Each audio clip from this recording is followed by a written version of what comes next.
Hello, everybody. This is Leo with One Happy Widow. Thank you for joining me with this live stream. In case this is the first time that you've been with us or you're looking at this on the recording, um, my job here, my goal here is to help widows and widowers to find joy and purpose in their lives after they have lost their spouse. Most of you already know my story, but just a little recap that back in 2017, my husband was diagnosed with stage 4 terminal cancer, and he lived for 4 months. And then he passed away in June of 2017. So that's kind of what brought me, started me on this journey. And now I've been saying it's been almost 5 years, and now it's been a couple days past that. So now it's been 5 years. And so here we are. And I am moving forward. I'm trying to, make the best of the life that I have now. I have remarried, and I am trying to just share my experiences with other people who are widowed and kind of looking for answers, looking for, somebody to just talk about the way that things really are, somebody to share their experiences with so that they don't feel so alone in this journey. And also so they don't feel like, they're strange or weird or they're doing it wrong. Cause that was one of the things that I had struggles with, was I felt like I was grieving the wrong way and that everybody was judging me for the things that I was doing. And I, in the beginning, I just kept thinking, I'm doing this wrong. Something's not right. I'm doing this wrong. And it took me a long time to realize that there's no right or wrong way to do it. And nobody can teach you how to be a widow because you don't know how to do it until you're doing it. And so we just kind of learn as we go, right? So if you are here with us, joining us, thank you so much for joining us live. Go ahead and put, where you're from, if you'd like to, in the chat box. And we'll take questions and comments throughout, but I will, at the end of the video, I will go and check out the chat box and kind of read over some of the comments and see if there's any questions. And I can't go back and forth very well during the middle of the video because it kind of gets me off track. So we do have, it looks like we have Janet says, yippee, my most favorite time of this day, Saturday. Yes, I try to do 2 to 3 live streams a month. On Saturdays at 4 o'clock. It seems to be working out pretty well for everybody. I may change the time and day later, but we'll just kind of go with the flow at this point. Thank you for joining us, Janet. Tim says hello. Teresa says hi, Leo. Not Two was in South Carolina and she threw me out today. I'm not really I'm not really following Teresa, but I know that Teresa just made a new move to a new place. So hopefully that's working out for you, Teresa. Jonice, hello, Jonice from France. Thank you for joining us today. Tim says he's from North Carolina. So awesome. Thank you for those who are joining us and for those who are watching. I did put in the chat box above, I want to talk about the Facebook group. Most of the people who join us live are from the Facebook group. That's how they know about the lives and when to follow, or they're on our email list. And that's kind of part of what comes with being in the Facebook group. So if you are watching this for the first time, you just happen to catch us, or if you're watching this on a recording and you don't know about our Facebook group, I would encourage you to join. I did put the link in the chat. It's also in the description below. It's a great place to get support. It's a great place to just make friends and just feel like that you're not so alone. It's like I'm in several of the Facebook groups for widows and things, and I've been in several over the years. And I have to say that ours is probably one of the most positive ones that I've seen. It's full of love and support, and everyone's just trying to help each other. And so we really try to keep it positive, and I think we do a good job of that. We've got a great set of members there. So if you have not already joined, go ahead and join, fill out the application. There are some questions. You do have to make sure you answer all the questions and include your email address. That is to keep you safe and, just to try to keep out the people who are trying to get in for other reasons that we don't want them to be in there for. And anyway, so yeah, if you haven't already joined, go over there and join and we'll see you. It takes me a few days sometimes to get, everybody approved because I don't do it every single day, but I at least go once or twice a week in there and I try to let the new members come in. So, um, anyway, oh, anticipatory stage. Mary Lynn says she's from Central Iowa and in the anticipatory stage. So we have been through that. Hello, Naomi says hi to everybody. And anticipatory, if you haven't heard of that or not sure of that, I didn't know what it was when I was going through it, but that is where if you are dealing with a spouse who has a terminal illness and you are in that waiting stage, you basically have started to grieve already. You're not in full blown grief yet because it does shift a little bit, but you do start some of your grieving before you've actually lost your spouse. And so because of that, sometimes the transition is a little bit less um, acute, I guess you could say. And so that kind of took me by surprise when that happened. And that's one of the reasons why I thought I was not doing it right, because it wasn't so jarring to me when it happened because we had been waiting for it to happen.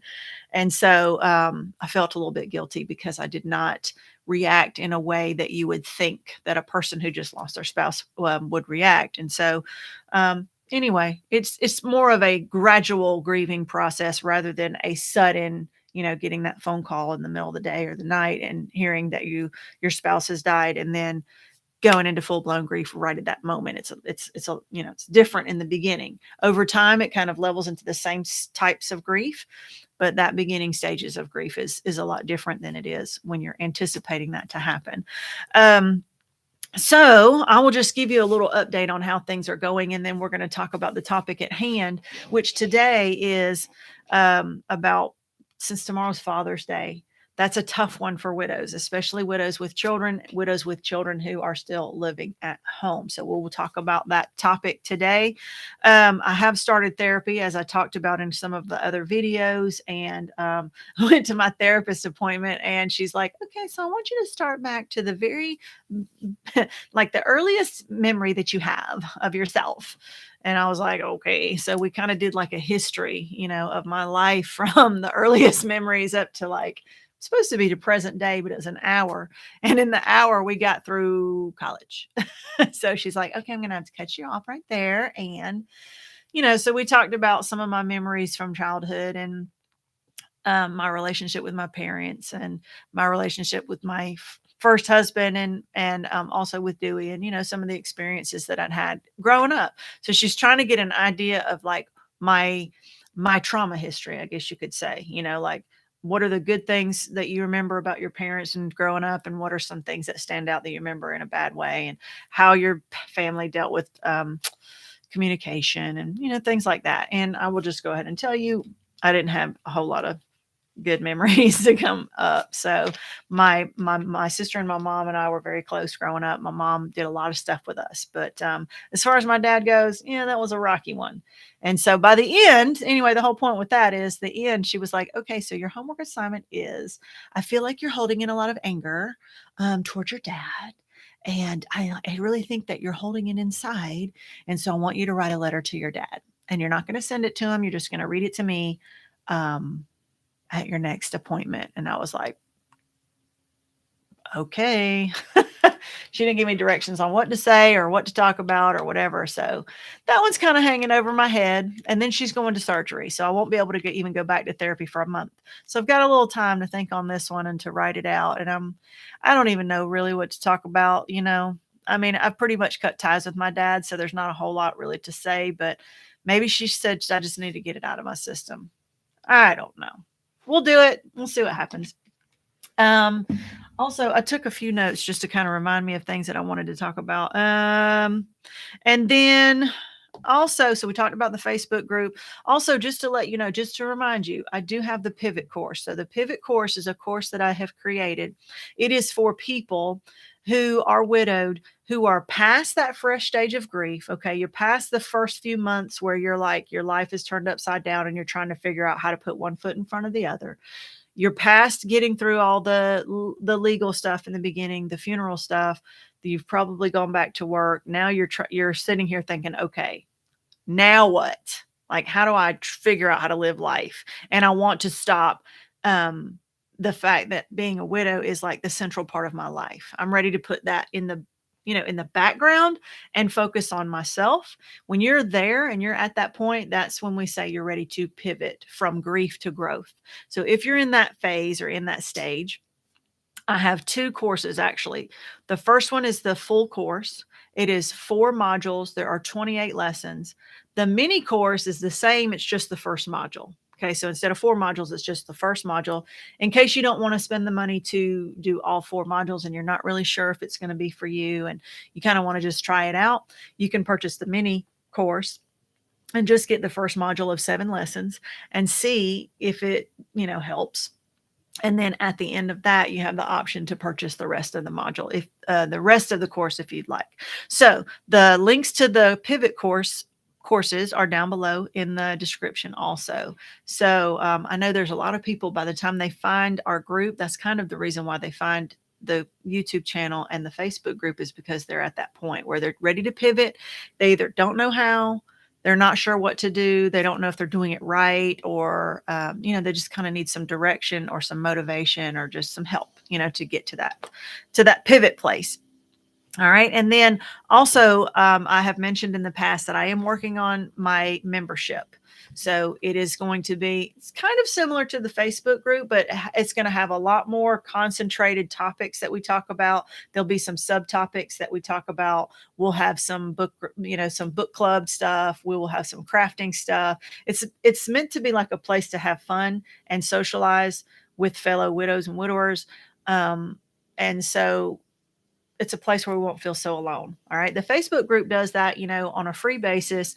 And it's just general stuff for anybody who wants to come in and talk about whatever.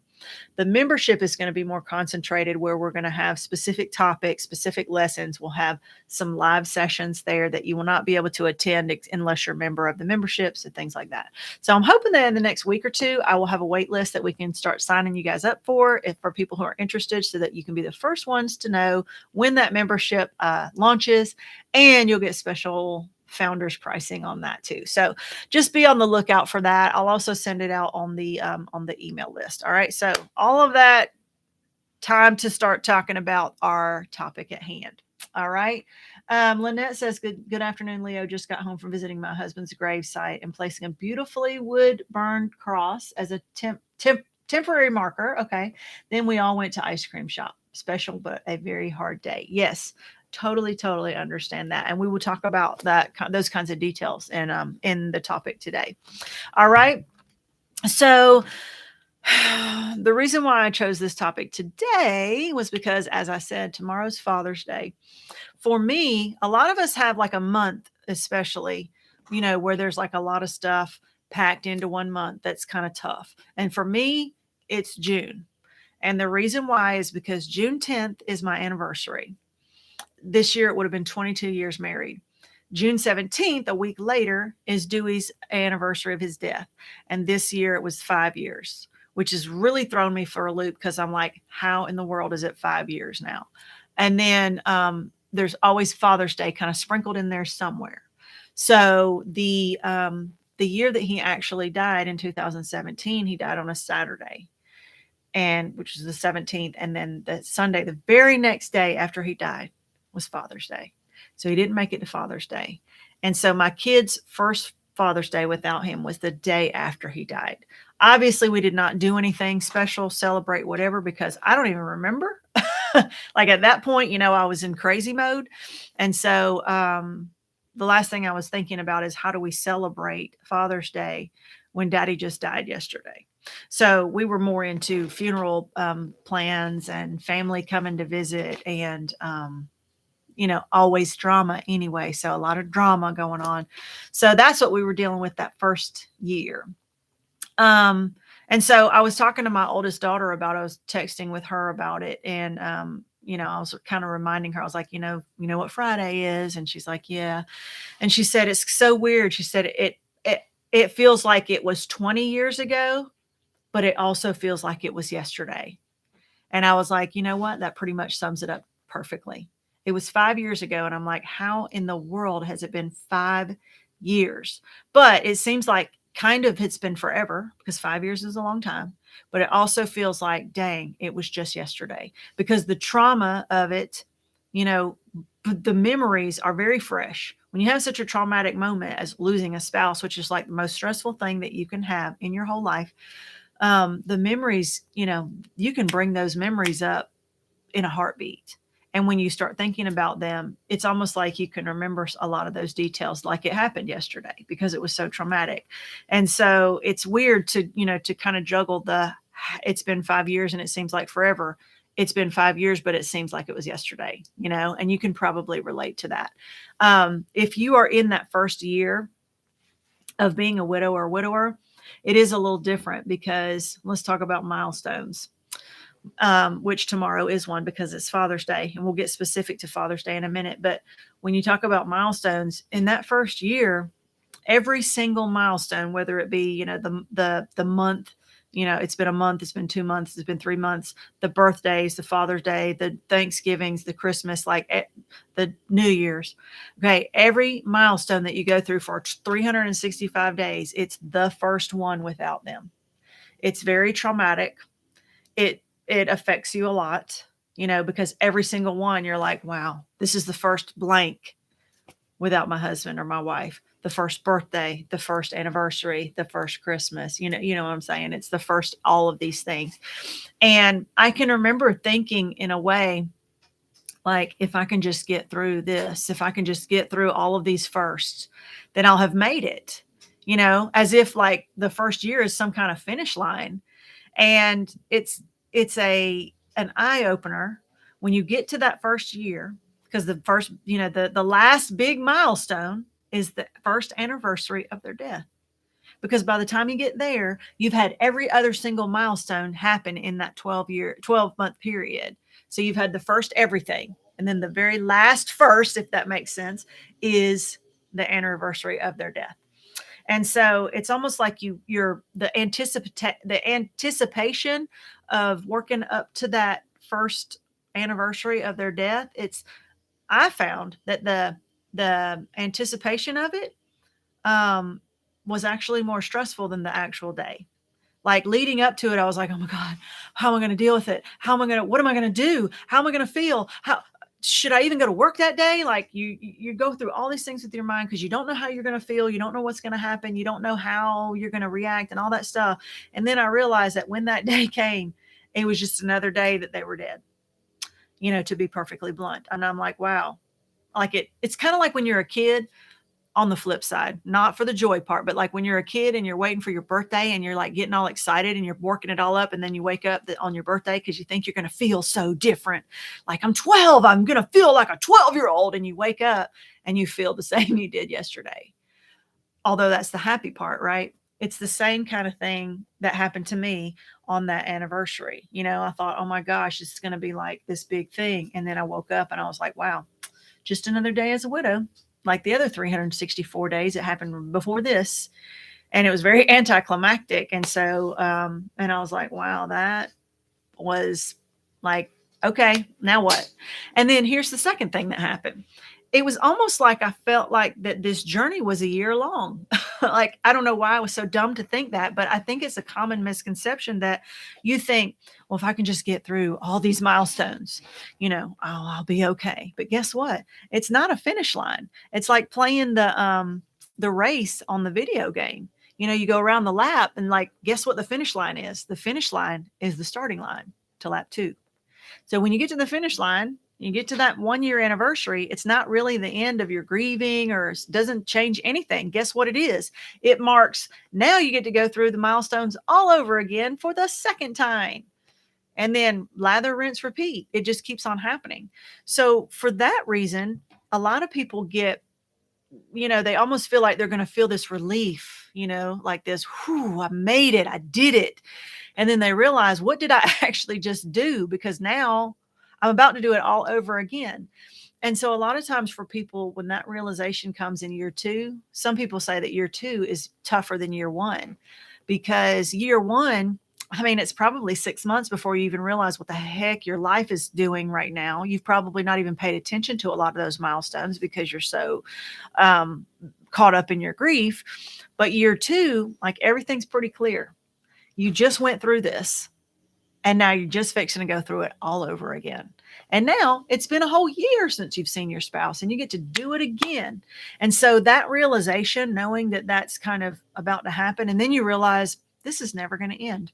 Like, there isn't an end to my grief. There isn't an end to this cycle. There isn't if I can just get to this point, then it'll be done. There's no done.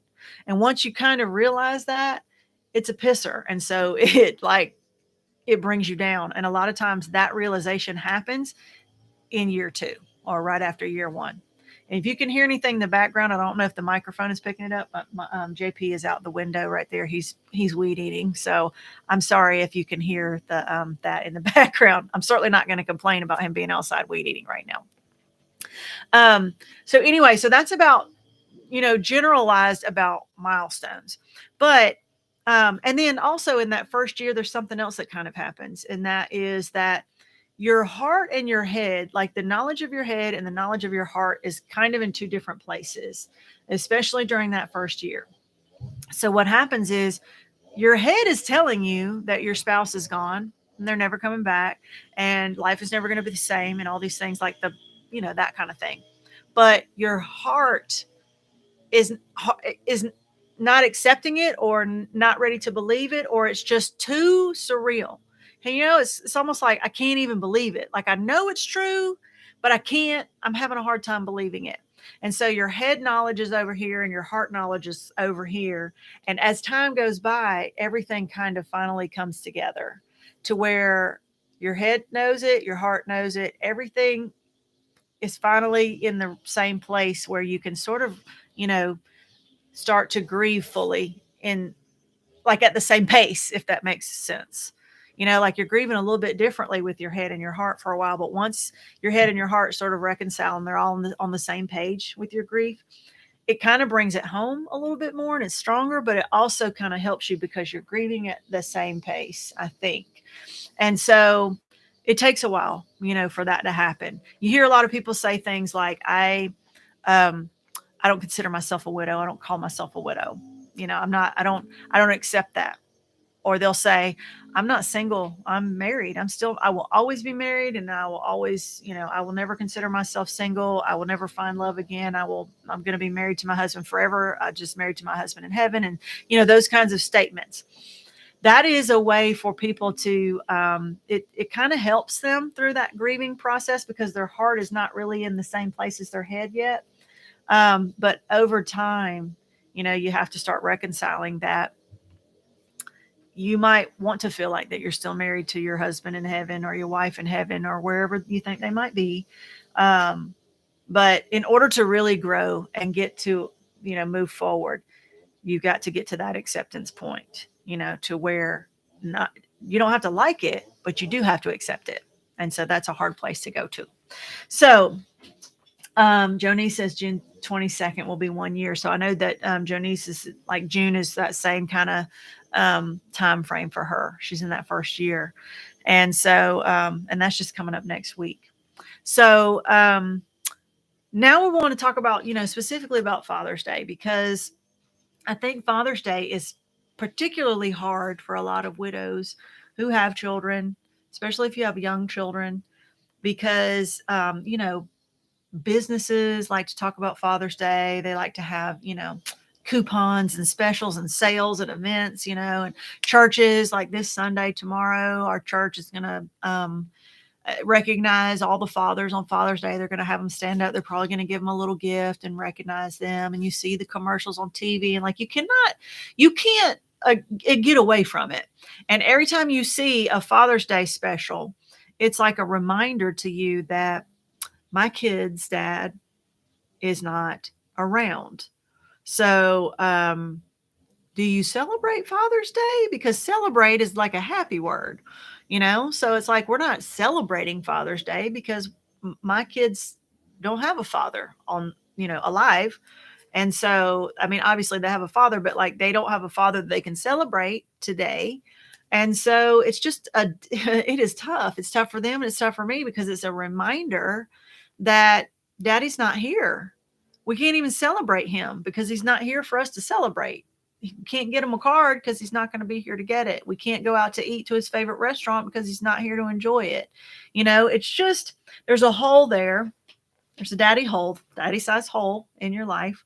And Father's Day is the day that the spotlight is shined on that hole, probably more brightly than any other, um, milestone or holiday, aside from maybe their birthday. That's another tough one. But I feel like that for widows specifically who've lost their husbands, that Father's Day is the toughest one. Like I said, because it's just, you're going through and you're seeing people picking out cards for their husbands from the kids, or the kids are making pictures. And, it's really hard. And it's almost like you want to stand up and yell and say, what about us? What about all of us that we don't have? We can't celebrate Father's Day because the father's not here anymore. And, but this is not our day anymore. It's their day, and it's our day to think about them. It's our day to remember them. It's our day to sit and maybe, I don't know how I want to try to say this. Like, just give them some extra time, to honor their memory. And so, this is where people celebrate in a little bit differently. Like, my oldest daughter texted me and she said, like, are y'all doing anything for Father's Day? Like, anything special? And I said, no, not really. And she said, well, I didn't know if you were going to go to the cemetery or not. And so I'm going to be honest with you about cemetery stuff. All right. I don't know if this is strange or not, or if there's many people out here like me, but I've been to the cemetery one time, and it did not do anything inside here to make me feel any. It just made me really sad. So I took my, actually made me sad when I left, but we joked around some stories about daddy, and like, I think it was the first anniversary of his death we went. I can't remember, but it was pretty early on that we went. And it just didn't like make me feel closer to him. It did not give me any kind of closure, none of that stuff. And when I left, I just felt weird and sad and empty. And so it just, like, it didn't do much for me. Now, JP, my current husband, he's widowed also, if you didn't know. He lived right here in this town, and his wife is buried, just a few miles from here. And he drives past that cemetery every day on his way home from work. And he goes and visits his wife's grave. I mean, I don't know how often, probably at least 2 or 3 times a month.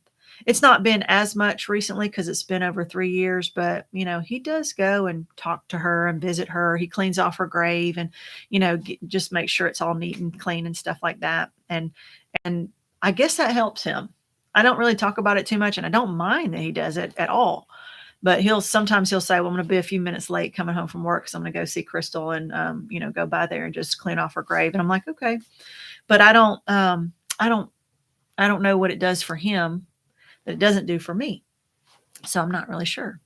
But for some people, that is a way for them to connect. And that might be something that you'd want to do on Father's Day, is go to the gravesite and visit there, and, maybe share some memories.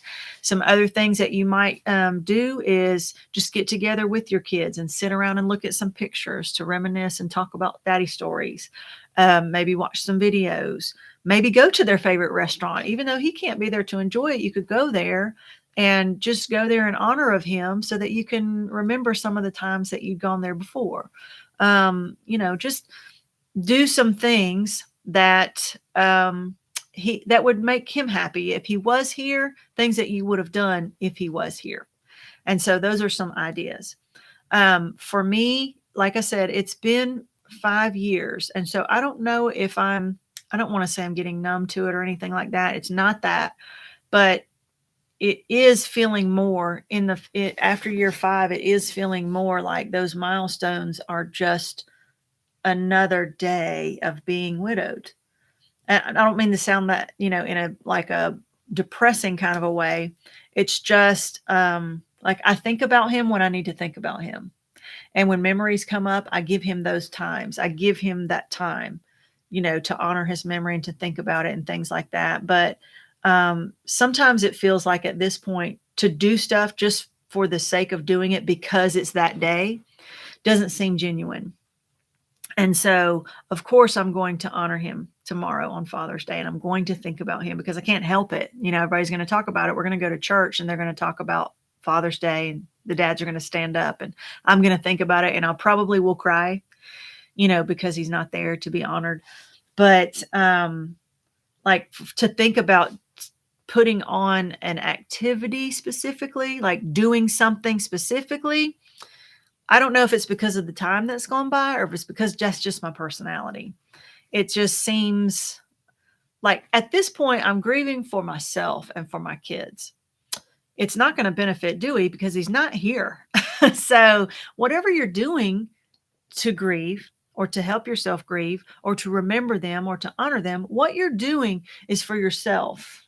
It's to help you through the grieving process. What you're doing is for your children. It's to help your children get through the grieving process. So it's really whatever works for you and whatever works for them and whatever you guys want to do, that if it moves you forward in your grieving process, if it makes you feel better, if it makes your heart feel better, if it can put a smile on your face to think about and remember some of those times, if it helps you, by all means, then do it.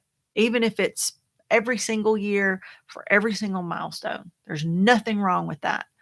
But to me, I feel like sometimes planning all these elaborate things is just because somebody said it was this so-and-so day, and like I'm supposed to do it because it's that so-and-so day. And then it's just like I'm just bringing up old memories or old sad feelings unnecessarily. And so the way that I feel like I'm honoring Dewey now at this point is that I'm trying to live my life to the fullest every single day. I'm living the life that for me, but I'm also living it for him because he did not get to. And so he would have loved to have some more years. He was 42 when he died, and he would have loved to, live to be 50 or 60 or 70 or 80. He would have loved to be able to see his kids graduate from high school, get married, have kids, and all those things. He doesn't get any of those things. So I have to do that for both of us. And so I have to try to make the best of these moments, these happy moments and these family moments. And I'm trying to do that and just, live the life and take those opportunities that he didn't get to have because his life was cut so short. And so, this is more like I can't tell you what to do and I can't give you a whole lot of suggestions because I'm not the perfect person because I don't do a lot of those things. That's another reason why in the beginning I felt like I wasn't grieving right, because I don't make a big elaborate thing out of a lot of things. Even my kids' birthdays, like we have a cake and we have some gifts and we let them choose where they want to go out to eat that day. But I did not have, ponies and merry-go-rounds and 50 kids over at the house and invite them all over. Like I'm not the pomp and circumstance. I'm not the go overboard with all these celebrations kind of things, even in present day. And so, it's hard to explain because sometimes it makes me feel like that I am not heartless, but that I'm maybe a little callous or something. But I just, I don't get a whole lot out of it. Like it doesn't help my grieving process, more than any other day. And so it just kind of, like I said, it seems like it might do more harm than good. Now, if my children said, "Hey, I really want to go see Daddy's grave. Can you please take me?" Yes, I'm going to do that. And so they haven't really expressed an interest in doing it. And so his mom is totally different. Dewey's mom, I'm sure she's going tomorrow. And I'm sure she will set up balloons and she will set up flowers. She will have a picnic on his grave. I mean, sometimes she lays down and takes a little nap. Like she goes there quite often. And she's always putting stuff up, and the happy birthday and the flowers. And she does all that stuff. And if that makes her feel closer to him, or if that helps her in this healing process, then more power to her. That's kind of how people are different in their grieving processes. But it doesn't mean that my way is wrong. And it doesn't mean that her way is right or vice versa. So for the same reason, if you're hearing what I'm saying about I don't make a whole big to-do about a lot of things, that doesn't mean that's what you should do. That just means it works for me. And if you feel the same way as me, then at least you're like, okay, me too. And so at least I don't feel so weird about it. If you don't, feel like me and you're like, "Oh no, I'm going to do the whole big shebang and I'm going to do the whole to do and all that stuff," then you have my support too. That's where we grieve differently. A lot of times the process it has similar basic phases, but the details, are all kind of different. And so the way that we celebrate these milestones is, people do it in different ways. And so, to me, again, like I said, I don't even like to use the word celebrate, because celebrate means, you're happy about something. How can you celebrate something that's a sad moment? And so I guess it would be more like commemorate. Maybe that's a better word to describe it. I don't really know. I do know that I don't care any less, for him. I'm not forgetting about him. I'm not wanting to not think about him. I think about him every single day in some way, shape, or form. I don't obsess about it. I don't lay around moping about it all the time, but like, he crosses my mind every day. Something reminds me about Dewey every single day. Sometimes it brings a little tear to my eye. Sometimes it brings a giggle and a smile. But, he's a part of my life and he always will be. And so the fact that I don't do something over the top and extra special on Father's Day, to me, that doesn't mean that I don't honor his memory. But as far as like going out and buying him a card and throwing it on top of the gravesite, that's not me. That's not the way I do it. And so anyway, that's pretty much all I have to say about the topic. I think I've covered everything that I want to talk about. And now I'm going to go through and see if there's any comments that we want to talk about. If you have any questions or comments, now's the time to stick that in the chat. And then after we get finished with that, we'll wrap it up. This is like the shortest one I've ever done on a live stream. Let's see.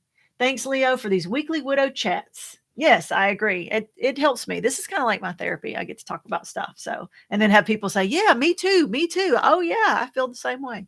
So it's June for me too. So Naomi says, yeah, it's also, yeah, that's everybody, like I said, has their months. JP, his month is in April because his wife died in April and his birthday is in April, and he buried her on his birthday, on the year that she died. So April is his, hard month. So, we all have those. Let's see. And Jonice said, oh yeah, says June for me too. Marcia says, missed the beginning. So Marcia, when we get finished with the live, it will upload as a recorded. And so you can go back and watch the recording as a regular YouTube video if you want to do that. I'll be at the 5-year window mark on October 25th. I'm right behind you. Yeah. So it's very surreal to say 5 years. I'm like, wow, 5 years. That's so weird. Like, he had just barely passed 40 when he died, and I'm like pushing 50, And so that's another weird thing. It's like, I'm getting older and he's staying the same age. So like, when I'm, if I live to be 80 and I'm thinking about my 42-year-old husband, weird, right? Because he'll be younger than my kids at that time. So we'll talk about that later. We'll have a live stream, when I turn 80. How about that? And we'll talk about my 42-year-old husband. We'll do that. So let's see. And Marcia says, I understand that. Rhonda says, my husband told me before he died not to sit and cry at the cemetery. We honor that because Keith told us he was going to be alive in heaven, not a grave. That's pretty much how I feel, Rhonda. Like, I mean, I know his body is there at the grave, but that's not him anymore. I mean, I know his soul is not there. And so for me to stand in a place where his physical body is buried in the ground does not really make me feel better. So, and it's also the place where I'm probably going to be buried one day. So he's in the military cemetery. So this is how, if the spouse wants to be buried, they will dig like an extra deep grave, I think, and they'll put them down. And then when the spouse dies, they will put them on top. And so you'll be buried in the same hole. And then they'll put the service member on the front of the headstone. And then they'll put the information for the spouse on the back. And so this is kind of like morbid humor, but on Dewey's grave headstone, he has his little saying was always forward. And so it's on the bottom of his headstone. It has all of his information on the bottom. It says always forward. And my kids are like, well, what are we going to put on yours, Mom? And they say, well, I know. Well, we'll just put always backwards on yours because it'll be on the back.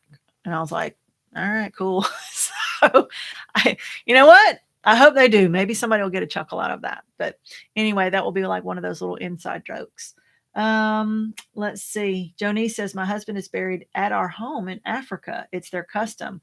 Wow. So Jonice, you would have to, it would be difficult for you to make trips to visit the gravesite there. So that would be like a something you would have to really take a time and money to plan. Now Dewey is buried it's about a 2.5 hour drive, I think 2 to 3 hours drive from here. So, not just around the corner, but it still would definitely be like a whole day trip, if we were going to go down there and back. So Tim says tomorrow is her birthday and will be hard. So Tim, so it's a double for Tim because it's Father's Day and it's his wife's birthday. So, and I know with Tim, it's different because Father's Day and you're the father, but at the same time, it's still a little, it's still got to be hard because a lot of times the spouse is the one that helps celebrate the other one. Like moms are the ones that make sure that dad get the Father's Day presents and that the kids make the stuff or buy the stuff, what it is. And so it is a little bit different. Also, that kind of reminds me that the first few years after Dewey died, I got a card from my oldest daughter on Father's Day that said, happy Father's Day. And she's like, you are having to play the role of both parents, so like now I'm mom and dad. And so she was, celebrating me on Father's Day because I was playing the role of dad. And so she wanted to recognize that and thank me for that. And so that was kind of like, double-edged sword, but it, was touching that she recognized me in that way. And so anyway, that's pretty much it. If you guys have any ideas about what you do, how you celebrate, or how you commemorate, or how you recognize, or how you memorialize, or anything like that, feel free to share. If the video is on the recording, feel free to put it in the comment section underneath the recording. But tomorrow, I know, especially for the widows in our group, I know that it's going to be tough.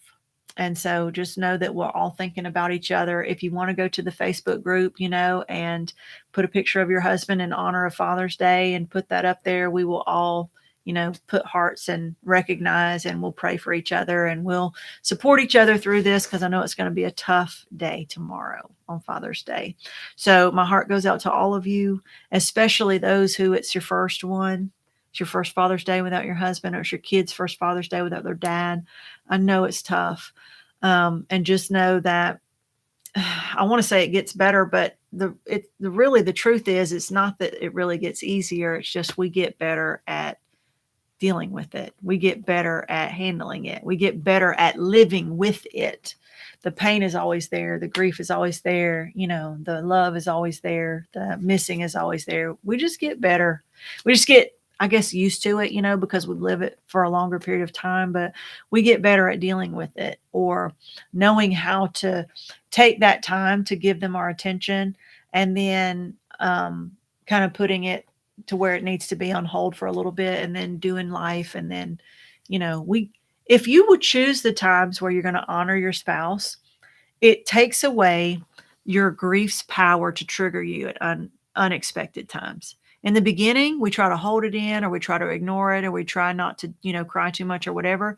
Grief sneaks up on you then and triggers you at times like, in the middle of a meeting at work or something, like times where it's really inopportune. Over time, I think we learn how to control that more. It gives us power. And so you can, we still grieve, but we choose the moment that we're going to take some time to honor our spouse, to remember them, to cry, to laugh, to hold on to memories and just give them your time and give them those moments in the time that you choose to do it so that grief doesn't get to pick its own time when it's not a good time for us and trigger us. So that's kind of what we have to learn to do over time as we grieve is, we have to learn how to get control over the way that we express our grief so that it doesn't control us. It's always going to be there, but, just get better at dealing with it and learning how to live with it every day. Right. All right, guys. Well, that's going to wrap it up for today. Thank you so much for joining me. Click on those links below to try, explore the resources that I have. You can start to check out the website. The website's go to onehappywidow.com. You can start to see I have the blog that's up, and it's not complete, but it's getting there. Like I'm doing it a little bit at a time. I'm not a web designer, but I'm trying to do the best that I can. So it's starting to come together with some resources there. So all right. Well, we'll see you guys in the Facebook group, and hopefully we'll have some more information with the community coming up. And until then, we will see you hopefully in a live stream. If not, there'll be a video up next week. So, all right. See you then. Happy Father's Day to all of you guys. Bye.